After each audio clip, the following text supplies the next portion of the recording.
And they're being used against non-terrorists. And they're being used. Well, of course. I mean, this is what happens, isn't it? You know, this is what happens is that once governments, once police forces, once they have these extra powers, they of course then use them in any way that they see fit.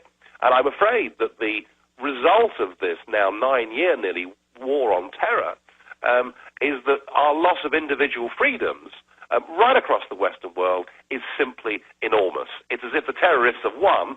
Because our own politicians have used this as an excuse to get more power. Similarly, the same phenomenon is happening with global warming. And I mean, Al Gore, I mean, you know, God help us. I mean, here's a man who lost the presidential election, who has now gone on to make many millions himself. And this shouldn't be forgotten, you know. He's made many millions himself out of this scaremongering, frankly. Absolute scaremongering over whether CO2 emissions, as he says, are inexorably leading to temperatures going up. Now, of course, the fact that we know that temperatures have not gone up, they've actually now gone down since 1998 or 2002, depending where you set the bar, is irrelevant. But so now they've changed it to weather changes, climate, any change is unnatural. Well, that's right, and you know, They were hooked on global warming. They say global warming less now because it's cooling. But, you know, any time there's a hurricane, any time there's a flood, any time anything happens, we're told this is because of CO2 emissions. And we have the amazing situation with Copenhagen where, you know, we may or may not be signing up to some new ridiculous deal over the next few weeks. And, I mean, just give an example of how mad this is. We've just seen Britain's oldest steelworks up at a place called Middlesbrough in the northeast of England. That steelworks announced last week that it's closing down. In doing so, the parent company, an Indian firm called Tata, will be given £600 million worth of carbon credits, right, for closing down that plant. And then what will happen is all of that production will shift across to India, who of course have no intention of listening to any of this stuff. I mean, in the name of fighting against carbon emissions, we're actually literally exporting jobs from our country to countries like India, which clearly makes no sense at all. And we've got a situation where we're going to be signed up to treaties, which means that we can't change these agreements by how we vote at future elections. Now, the whole principle of democracy, you know, whatever level it's at, or sovereignty. I mean, sovereignty is all about not being dominated by some foreign offshore corporation, British East India Company or empire. But a member of Parliament, a member of European Parliament, I want you to get into this key point here in just a moment. But I don't want to just run over the key fact you just laid out as we go to break here. You just pointed out not only are they paying them hundreds of thousands of pounds, hundreds of thousands, if not millions of dollars, to shut a steel mill down in the UK and jobs. But when they go to India, there'll be zero emissions controls. So even if you believe carbon dioxide is this murderous toxic waste chemical weapon, even if you believe that fraud and polar bears can't swim and all the rest of it and penguins are drowning, the most incredible aquatic birds there are, the ice caps are getting bigger, even if you believe all that, this will produce more CO2 under the UN's plan is what you're saying. Absolutely, and you know, the other big response in Europe to this is we are building tens of thousands of these ludicrous windmills, yeah, right across Europe, and we're told this is wonderful, this will be a wonderful source of renewable energy. Now, I'm not against the concept of renewable energy, but I'll tell you this.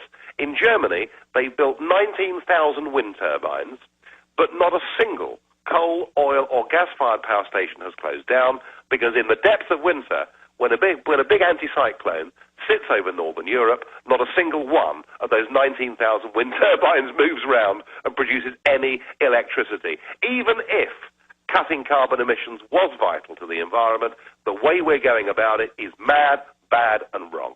Well, it's absolutely. We're going to break. We'll come back and finish the point I interrupted you on. But it's not a windmill's fine on your house, because you don't have power loss down the lines. I have family that works in different power stations here in Texas. You lose tons of power down line, you have to have incredible power just to get it to places. The power's too low from windmills to let you transfer it and transport it, so you lose most of it. It's very wasteful. We'll be right back. Nigel Farage is a member of the European Union Parliament, hailing from England, and he is now running for the Parliament as well in England. And we've got him for another 35 minutes with us. We really appreciate him joining us. He's a very busy man.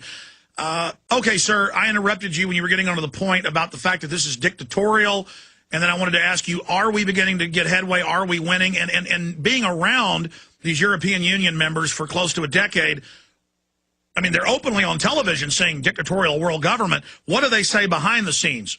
Go ahead, Mr. Farage. Right. Let's just consider what the concept democracy is.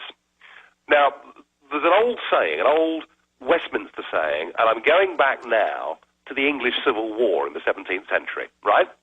And the whole point about electing people to our House of Commons, to our Parliament in Westminster, was that no Parliament may bind its successor, all right? Now, that may be old-fashioned English, but what it actually means is there's nothing in a proper democratic Parliament, there is nothing that one government or one Parliament does that cannot be undone by any successive government or parliament, right?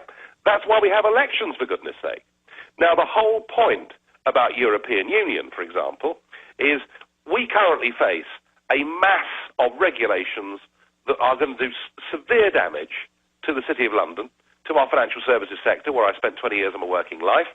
And once those regulations have gone through, it won't matter a damn whether David Cameron becomes the Prime Minister or Gordon Brown gets re-elected, because there's nothing we can do as voters in Britain to change those European laws. So that is an absolute, total denial of democracy. And it turns your Parliament into a vestigial, ceremonial dress of the European Union. Yeah, the whole thing has become a complete charade, because 75% of our laws are made somewhere else, and that's before they got this new European Constitutional Treaty passed, and now we're told that even in areas like foreign policy, we can't do our own thing, we'll have to do it at a European level. So it is literally, being part of a European Union, this European Union, is the death of democracy. I believe the very same principles apply to these agreements that started back at the time of Kyoto and could be coming out of Copenhagen over the next period of time. Because if we sign up to a series, if Obama signs up and if Britain signs up to a whole set of targets 20, 30 years hence from now, then by definition, you've broken that principle of no parliament may bind its successor. Now, of course, we're always told that, we have to operate together, we have to operate at a European level or a global level to deal with the CO2 crisis or the war on terror or whatever else it may be, but that is a complete denial of democracy. And I've been fighting and making these points, and during the last few years, we've had the French in a referendum say no, we've had the Dutch in a referendum say no, we've had the Irish in a referendum say no. The British, of course, who were promised referendums all the way through, have just been denied them. But as I start to make these arguments, I can see the fear in the eyes of the leaders of this European Union project. I sit on the front bench of this Parliament. I'm literally within feet of these people that are doing this to our democracy, and I can see the fear in their eyes when I make these arguments, because they know what I'm saying is right.